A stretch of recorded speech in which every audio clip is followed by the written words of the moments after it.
Praise the Lord. இன்றைய வசனங்கள்.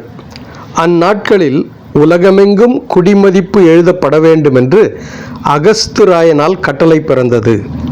சீரியா நாட்டிலே சிரேனியு என்பவன் தேசாதிபதியாயிருந்தபோது இந்த முதலாம் குடிமதிப்பு உண்டாயிற்று.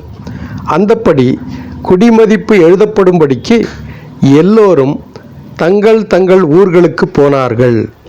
அப்பொழுது யோசேப்பும் தான் தாவீதின் வம்சத்தானும் குடும்பத்தானுமாய் இருந்தபடியினாலே தனக்கு மனைவியாக நியமிக்கப்பட்டு கர்ப்பவதியான மரியாளுடனே குடிமதிப்பு எழுதப்படும்படி கலிலேயா நாட்டிலுள்ள நாசரேத் ஊரிலிருந்து யூதேயா நாட்டிலுள்ள பெத்லகேம் என்னும் தாவீதின் ஊருக்கு போனான்.